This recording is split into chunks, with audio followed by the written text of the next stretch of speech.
छेड़ होता ले रहा है तो ठीक है।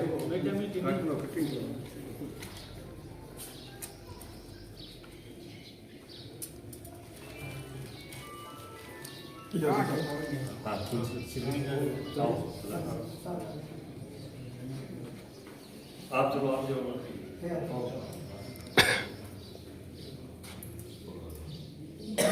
बोले गौ माता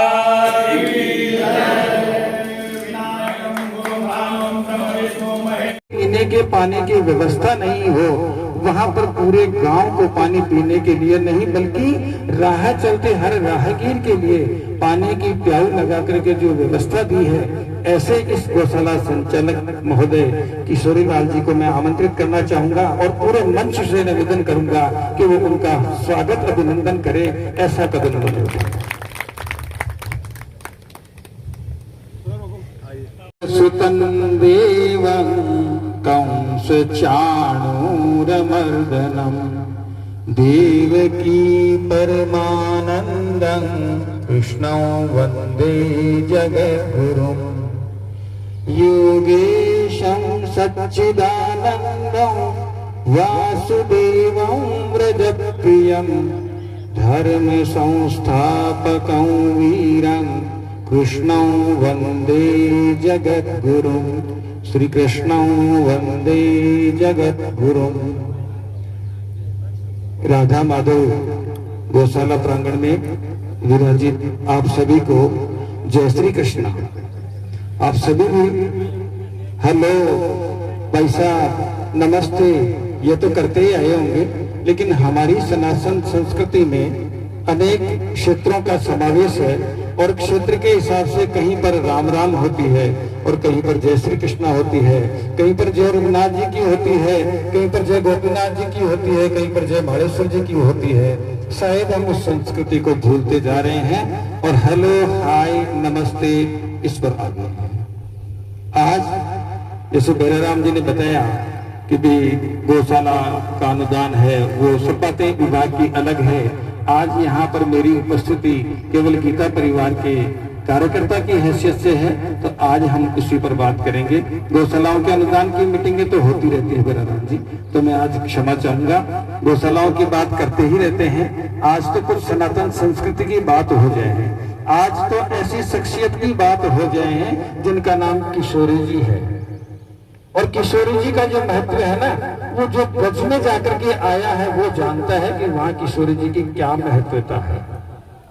आज इस गौशाला प्रांगण में जिस कार्य के लिए बुला करके पूरे मंच को सम्मानित किया गया है, मैं पूरे मंच को आग्रह करना चाहूंगा कि ऐसे ये लेते हैं कि मनुष्य, अभी जैसे हमारे पूज्य पंडित जी महाराज बता रहे थे कि पत्नी का साथ घर के बाहर तक होता है, भाइयों का साथ अंतिम स्थान तक होता है, कुछ लोगों का तो आजकल साथ व्हाट्सएप तक ही रह गया है। मैं बीकानेर हूँ, आ नहीं सकता तो व्हाट्सएप पर लिख देता हूँ। परम पूज्य परम पिता परमेश्वर से निवेदन है कि दिवंगत आत्मा को श्रद्धांजलि, उनका अपने श्री चरणों में स्थान दे। ये इतना काम कर लिया तो मैंने वो समझ लो मेरी पूरी जिम्मेदारी निभा दी। तो अब तो इतना ही साथ रह गया है, अब तो घर के बाहर तक भी नहीं रहने लगे हैं। अब तो थोड़े दिनों में एक रथ आने वाला है, आपको सूचना देनी है, वो रथ आ जाएगा, ले जाएगा, घर वालों की भी जरूरत नहीं है। रहना क्या है? रहना केवल अपने कर्म है। जो कर्म हमने किए हैं उन कर्मों के द्वारा ही हमारी पहचान होगी और जन्म जन्मांतर तक होगी। आज इस मंच पर इधर बैठे हैं या उधर बैठे हैं या किशोरी लाल जी हैं, हम में से सब एक विलक्षण प्रतिभा के धनी हैं। और क्या हम ये सोचते हैं कि ये हमारे बलबूते पर आया है? ये बिल्कुल भी नहीं आया है।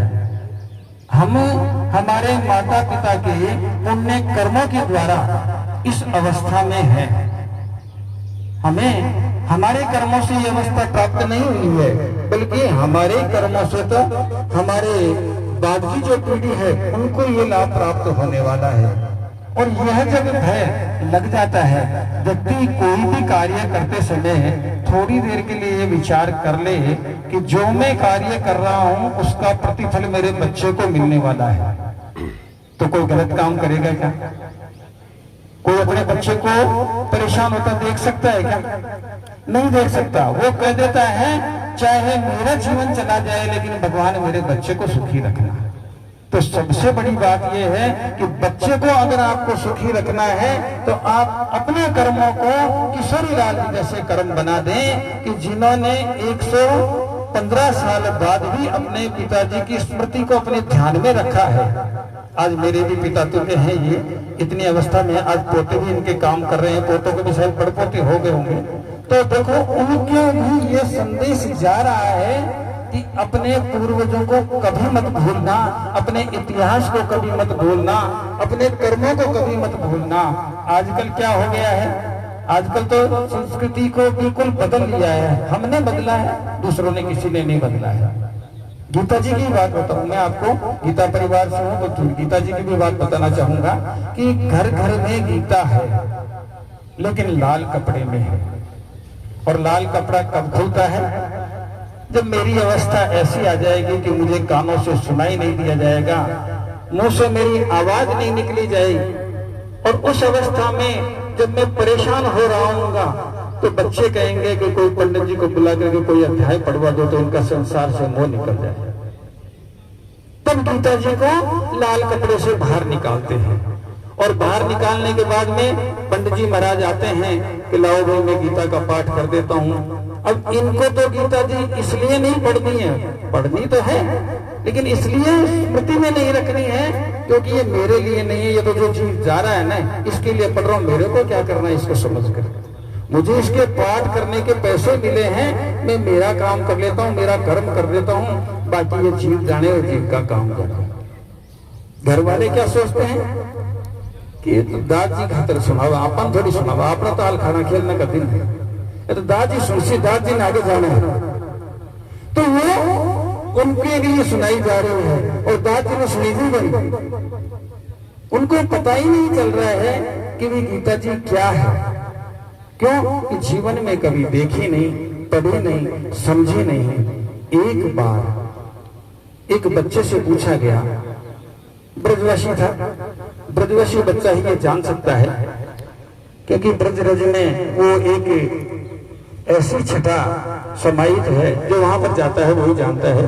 किशोरी लाल जी ने बहुत सारी ब्रज की परिक्रमाएं की है, मेरे माता जी भी इनके साथ साथ में रहे हैं।